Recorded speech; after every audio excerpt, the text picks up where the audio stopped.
Hello there, ladies and gentlemen, and welcome to another episode of CookieCast. Today on CookieCast, it's the NFL podcast, Laces Out. Now, anybody who's been here for a while, who's seen these podcasts before, knows that the NFL podcast is one of the ones that has guests. Different guests each time, week in, week out, there's guests. Not this time. Or last time. I promise there's going to be guests. I promise. Just got to get in the swing of things. Got to get settled, bedded in. Let the season settle in. Then we can bring in the guests. Before we get started, please do consider like, share, subscribe, comment, leave a review where you can leave a review. Don't forget, get in touch if you want to be in with a chance to win the prizes. That's important. Right, let's get started. Here we go. This is CookieCast, Laces Out.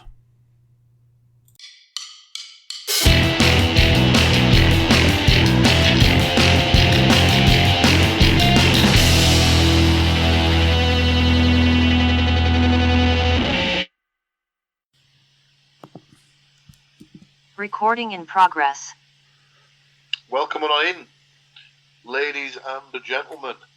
It's not the football podcast, as there are just two people on your screens right now for those that are partaking in the video feast that is the YouTube feed of the podcast.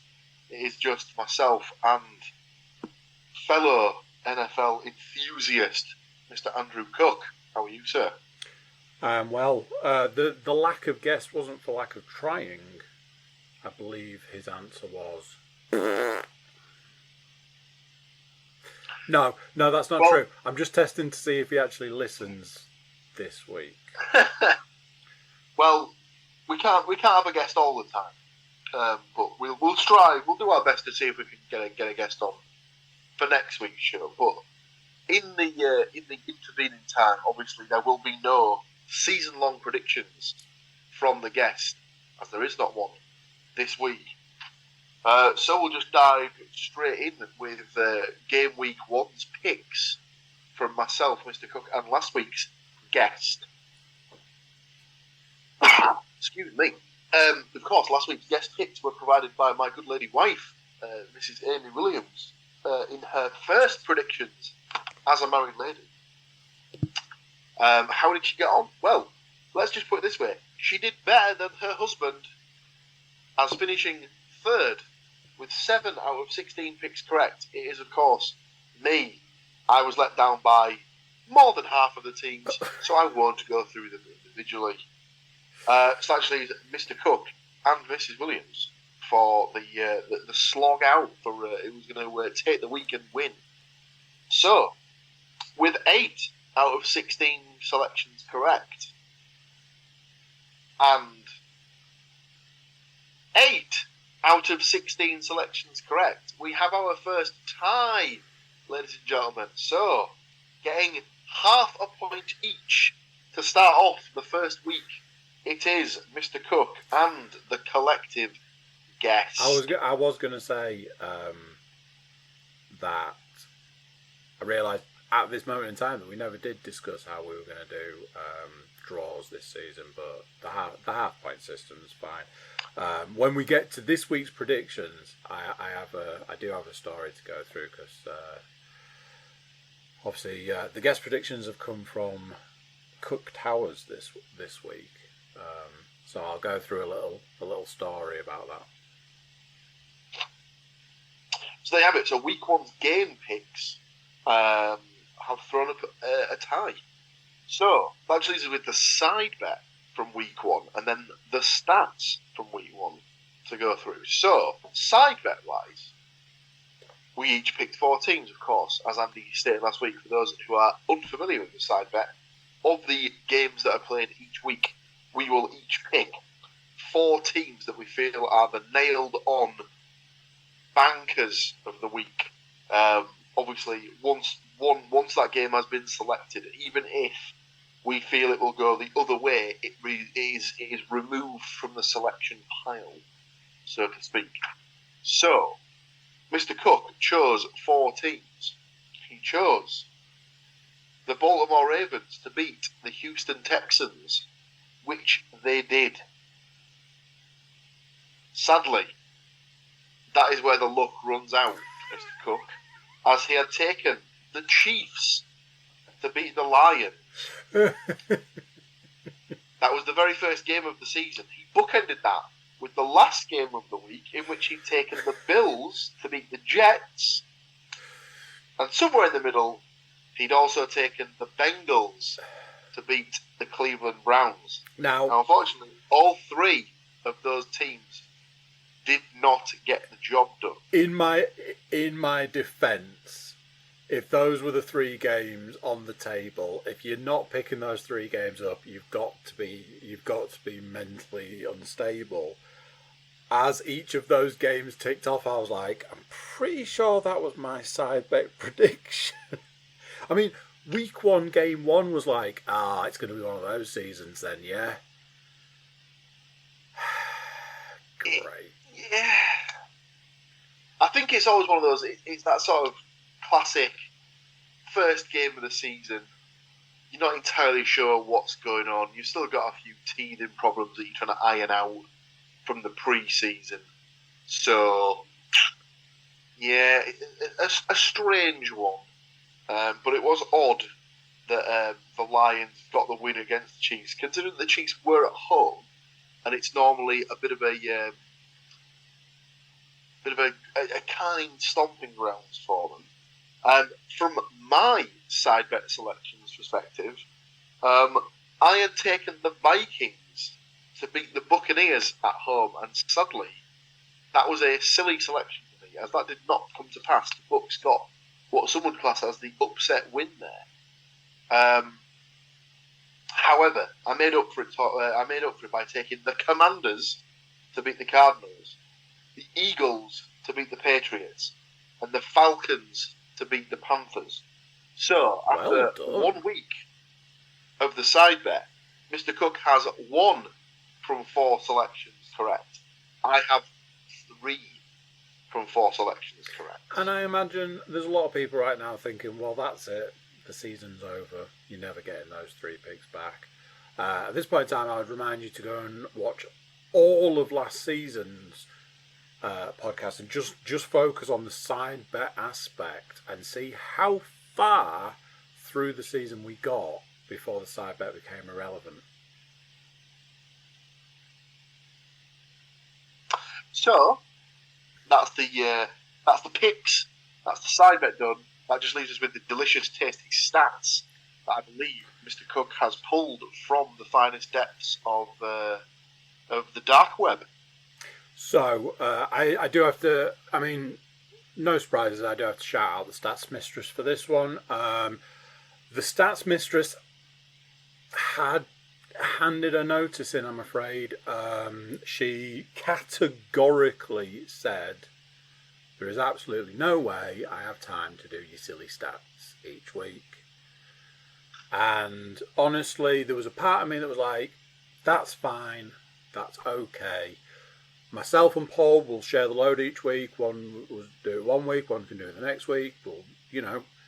We'll share the combined weight of that burden. Obviously, at every given moment in time, I was like, did you do those stats then? No, told you I'm not doing it. I don't have the time. Okay, cool. I was just checking my email to see if you'd sent the stats, and not seeing any stats. So in between tea and showering small humans, off she went to the internet. Not one sole place either. I believe credit is given to Nate Davis of USA Today, but I believe that's not the only credit that should be handed out. Not to drop her in it there.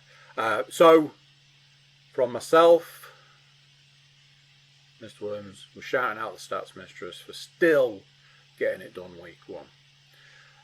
These are the many stats. It's one of those. Week 1, the stats are just through the roof anyway. Week 1 NFL stats for the 2023 season.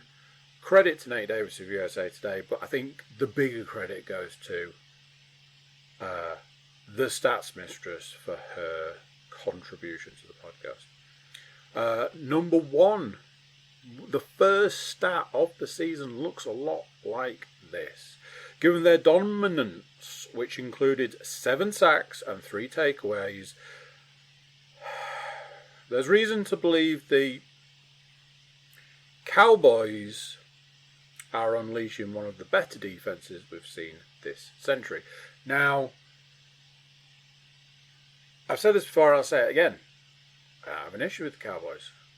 I've said this before, I'll say this again. The Cowboys, when done right, can produce one of the finest defenses on the planet, if not one of the finest teams going. They just have one issue. Stat number 2. Quarterback Baker Mayfield, who replaced Tom Brady, is now 3-1 in his inaugural appearance with his 4 NFL employers even, 4th. The lone loss of his first start for the Carolina Panthers last year. I don't understand what any of that means. We should move on swiftly. Number 3, and this is where things start to get a little sketchy. I don't know if it says how many days, but let's find out. Bengals quarterback Joe Burrows experienced his worst day as a pro. Now the highest paid player in league history after inking a 5-year, $275 million contract on Thursday, Burrow's 82 passing yards and a 52.2 passer rating Sunday were the lowest figure of his 4-year career. I don't know if it's going to go on to mention this. I think it is worth mentioning at this point in time. The Bengals were doing that bad at one point towards the end of the game, and aforementioned quarterback was taken out of the game and replaced with a backup quarterback, which I was like, do you suppose the back office was like, has that check cleared yet? Because, you know, the phrase you get what you paid for surely comes into effect here. Number 4, the league's highest paid defender, San Francisco 49ers DE Nick Bosa, also had a quiet performance after holding in throughout training camp. I believe that should say holding out throughout training camp. Bosa, now in possession of a 5-year, $170 million extension, had 2 tackles and a quarterback hit, the difference being his Niners mauled the Pittsburgh Steelers 30-7. I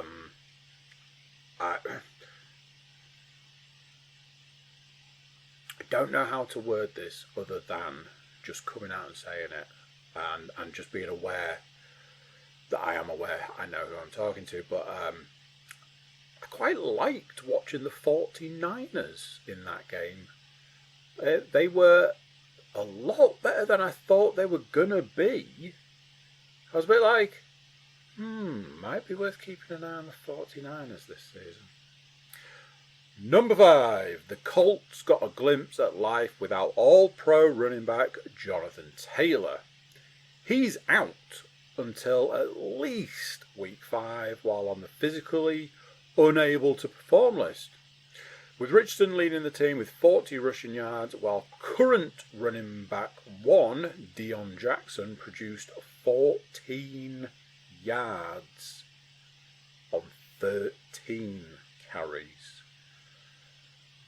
Whew. Atlanta's Jesse Bates, 3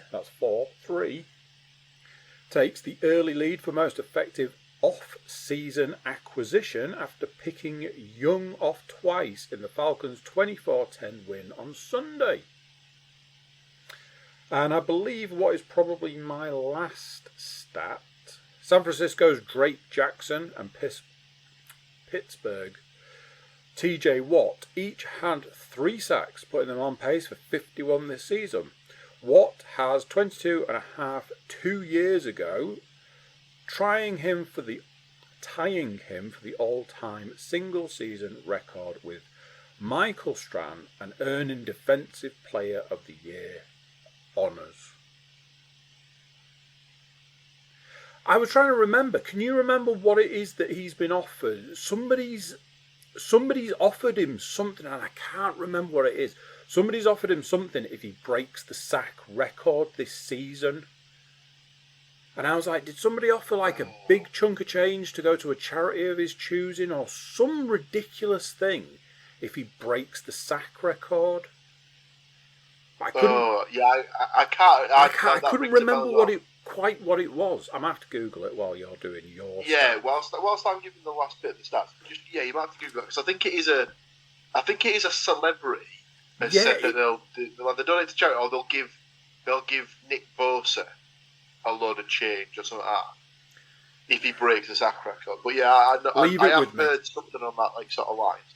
So I'll pick up with, whilst the Niners Steelers was probably the biggest disappointment of Week 1, the Dolphins' 36-34 barn burner win over the Chargers exceeded its already significant expectations.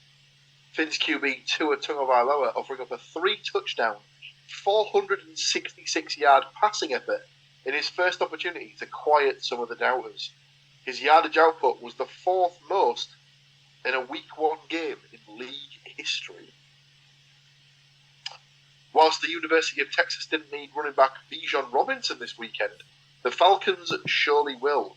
And his debut, 16 touches for 83 yards and a touchdown, certainly fueled the Offensive Rookie of the Year hype. I found it.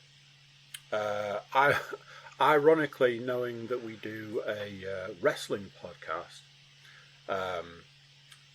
not that he's a wrestler, he's an ex-footballer, but he has links to the wrestling. Pat McAfee has offered $500,000 to the charity of TJ Watt's choosing if he breaks the sack record this year. Well, so if he needs 23 to set the record, and he's already got 3. Did it say this season? 3, yeah. So he only needs another 1.5 a game per game there or thereabouts the season. So yeah, he'll be fine. Yeah. Tennessee Titans quarterback Ryan Tannehill served up 3 picks himself in Sunday's 16-15 loss to the Saints. Tannehill's 5th consecutive losing start. Will the time be up for Mr. Tannehill shortly? I think the Titans have got Malik Willis, who they drafted last season, and I think they also took a quarterback in this year's draft. I think it was Will Levis. It was one of the quarterbacks that was taken in round 2. So I think if he can't get much going, I wouldn't be surprised if we see a Titans quarterback change at some point in the very near future. That'll be one to keep an eye on, because there'll be a few teams I imagine that are going to be making quarterback changes. One of which we'll come to at the end of the start. In the commentary on that game, one of the commentators said that they thought that Taysom Hill might possibly be the greatest NFL player in history. And I went, and then they just rattled through like all the options that he has: quarterback, tight end, running back. And I was like, I suppose when you're a quarterback, you're a quarterback. When you're a running back, you're a running back. You know, and every now and then they mix it up a little bit. But he is truly the most mixed player. So, and it's not like he's bad at each of those roles. He's good. So it's a bit like, I think you might have an argument there for. So he's certainly got to be, you know, they're saying he'll definitely go as a Hall of Famer at some point. To No, carrying on. Vikings wide receiver Justin Jefferson cracked 150 receiving yards for just the 9th time in his career. The most times by any player in his first 4 seasons during the Super Bowl era. And on a similar note, Miami wide receiver Tyreek Hill cracked 200 receiving yards for the 3rd time in his career. A game-winning 4-yard touchdown grab capping off his 215-yard effort. He's well on his way to his avowed goal of 2,000 receiving yards. His opening finish projecting 3,655. He's been throwing a bit of shade this week, hasn't he? Saying that he doesn't think there's anybody in the league that can catch him. It's not like old Tyreek to be a bit big-headed. just the 2 stats left from me. Obviously, the last one's a bit of a doozy. In one of Sunday's bigger upsets, the Los Angeles Rams held the ball for nearly 40 minutes, running the ball 40 times for a meagre 92 yards, whilst thumping the NFC West rival Seattle Seahawks on the road. Another routing like this, and the 12s will be calling for quarterback Drew Lock to replace 2022 Comeback Player of the Year Geno Smith. He finished the game with 112 yards and just the 1 touchdown passing. I think it would take an absolute travesty of epic proportions and meteor strikes in the general sort of Washington area for anyone in their right mind to be calling for Drew Lock to be the active quarterback in any team. So I can't really see too much in that personally. And finishing out the stats this week, of course, we have to go back and end in New York, where New Jets quarterback Aaron Rodgers will officially miss the remainder of the season with a torn Achilles following his opening game. The loss comes as a massive blow for the Jets, who'd revamped their entire offense this season with the hopes of snapping a 12-season postseason drought, currently the NFL's longest active streak, and making a deep run in the AFC. The Jets will now turn to Zach Wilson, the number 2 overall selection in the 2021 draft, and the team's starter prior to Rodgers' arrival. Obviously, I'm assuming by this point you've seen the footage or seen some of the details about. I was going to say about this. I was like, it's another one of those situations where I imagine we could have probably done an entire podcast just on this piece of information alone. I have seen the footage. I could have done not to, because they managed to zoom it in and slow it down to show the actual moment where it bulges, and I was like, I'm good. I don't need that. I've seen a lot of stuff today that's saying that this is not a season ender, this is a career ender. At the point he's at, the amount of time it's going to take him to get back, he's missing this season. It's likely to be more than a season, etc., etc. At the age he's at, he's not going to heal us back. There's a lot being said, and a lot of it's, just drumming that fear. Obviously, the stat's not great. It's not great for him. It's not great for the team. People were expecting big things from that player / that team this season, so it's not great for some of us. Certainly not great for him. Certainly not great for that team. Something I saw this evening, I was like, it's a bad stat, it's a bad situation to be in. Is there a way to lighten it in any way? Is there a way to just bring it back up a little bit? There is a bar that is for this season offering a incentive. The incentive is, if the Jets lose, your bar tab is free. They had a live TV crew in the bar for the entirety of the game. So at the point that Rodgers went down and went out of the game, every single person in the bar started running up a bar tab like it was the end of days. What was then captured on live television was an entire bar worth of people who collectively realised, I have to pay my bar tab because the Jets won in overtime. There's just all these people in the background, you could just tell that they're checking their banks going,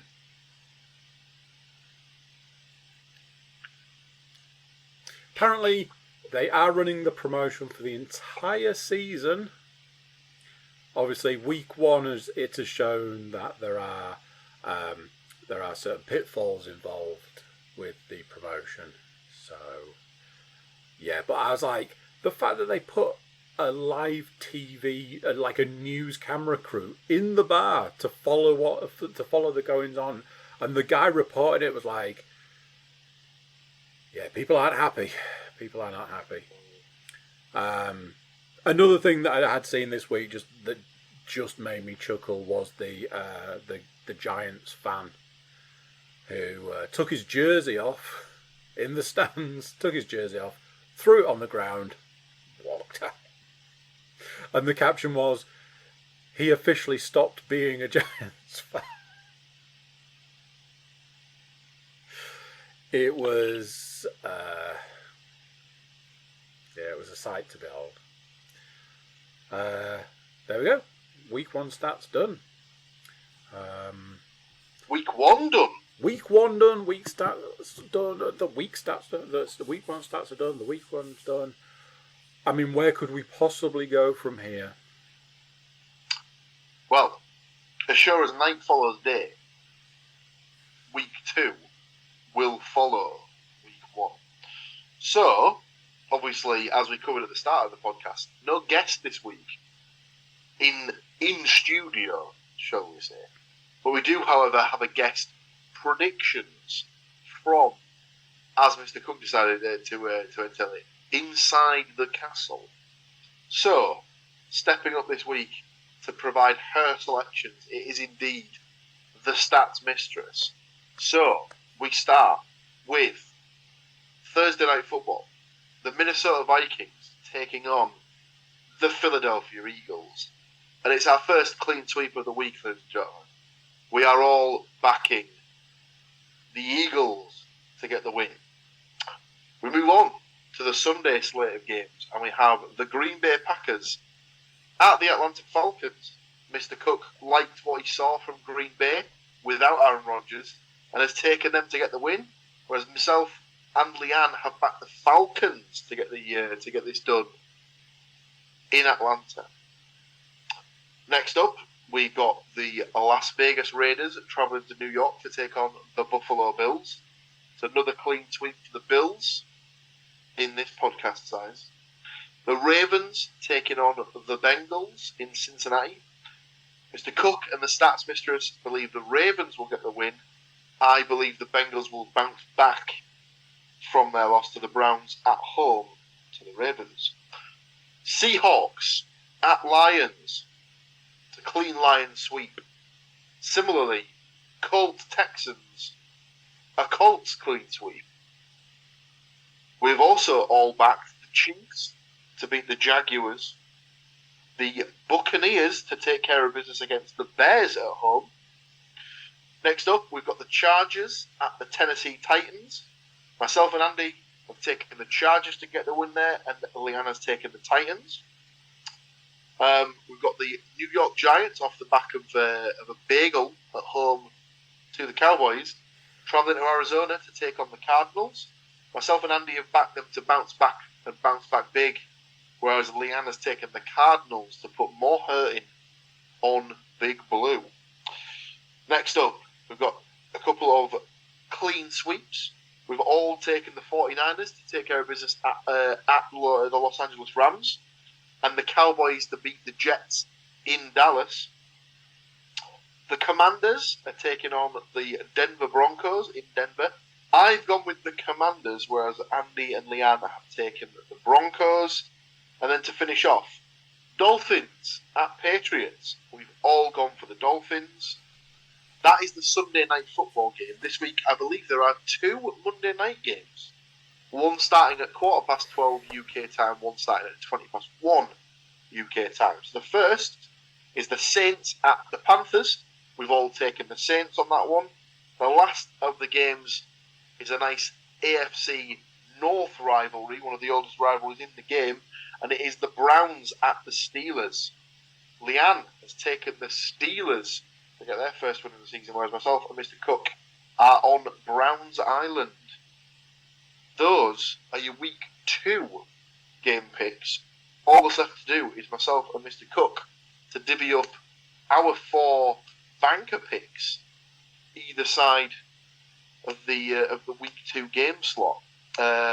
Obviously, Mr. Cook is behind in the standings, so can choose whether to go first or put me into bat first. It's up to you, sir.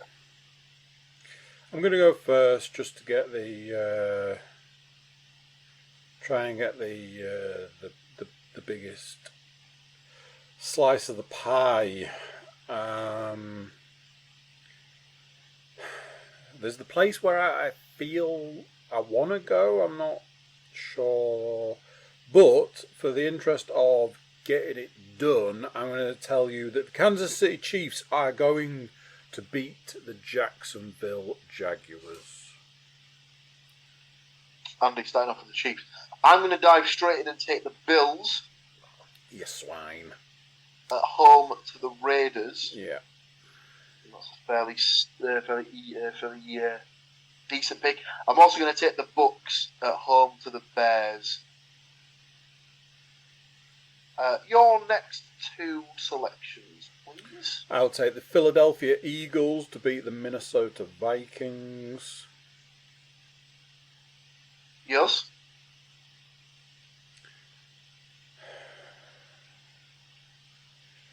I will take the Los Angeles Chargers to beat the Tennessee Titans. Interesting. That was one of my games that was kind of 50-50. But you've dove straight in. You like to see it. My last 2 selections, I'm going to take the Giants at the Cardinals. I think they're going to bounce back big. And I'll take the Cowboys at home to the Jets. Be interesting to see this week what the Jets do with the quarterback position. But until then, I think the Cowboys should have enough to beat the Jets. Yeah. Your last choice, please. Now, on my screen I have 2 possible options, and there's one that I'm a bit like, do I roll the dice on this one purely because of the history of it, or do I take the safer pick? It's still early in the season. I feel like a dice roll might be okay. So I'm going to take the Miami Dolphins to beat the New England Patriots just purely because history says that's the way it's going to go. My fear is that this is the one time it does. Said I should have gone with the other option. Interesting. So, just to clarify, for the side bet, Andy has selected the Chiefs at the Jacksonville Jaguars, the Eagles at home to the Vikings, the Chargers at the Titans, and the Dolphins at the Patriots. I am on the Bills at home to the Raiders, the Buccaneers at home to the Bears, the Giants at the Cardinals, and the Cowboys at home to the New York Football Jets. That, ladies and gentlemen, is your NFL fix for another week. Done and dusted. Over to you, sir, for the outros and whatnot. I realised I promised a story, and the story was that the way we managed to get all the things done at Cook Towers this evening was to double team on certain things. One of them was the picks, so I just called out the games, and Leanne just basically made her pick, and then I wrote it down to send through to Paul. We nearly ended up with another set of predictions for this week's games, because whilst I'm calling out the teams and Leanne's giving her response, a small voice was also giving her picks. So my youngest daughter was firing off who she thought was going to win those games. I did notice a pattern. She was generally picking the first team of the two, but not always. And I was a bit like, how would it work for a guest pick in that scenario? I don't know. I don't know if I want to find out right now, but if we get stuck in the future, I know a willing guest predictor. So there we go. That's it for week 1 in the bag. Week 2 is going to be underway shortly. I don't have anything else. I imagine you are done and dusted. So from us, thank you to you. Get in touch if you want your predictions to go in the book. I'm offering it out this season. If you send us a prediction, you get a prize. If you beat us, you get a better prize. Can't say fairer than that. There we go. Thank you to you, sir, for doing the book. Thank you to you people for listening, watching and being here. Until next time, tatty buys. There you go, watching that. Short, sweet, but to the point. And that's what we like. We like to get to the point and get out of here. Big thank you for listening. Big thank you for watching. If I can just ask you to do one thing before you go, I'll ask you to do a few things. Like, share, subscribe, comment, leave a review, tell your friends, tell your family, tell your neighbours, tell anybody who will listen. Check out the website. It's cookiecast.com. That's where we've got ways that you can get in touch with us. You can drop us your picks for the week. Let us know what you think. Get involved. There's prizes to be won. Who don't love a prize at the end of the day? That's it for this one. Come back next week for more. Until then, I'm going to say bye and I'll see you then. This has been another episode of CookieCast. If you enjoyed this episode, please like, share and subscribe.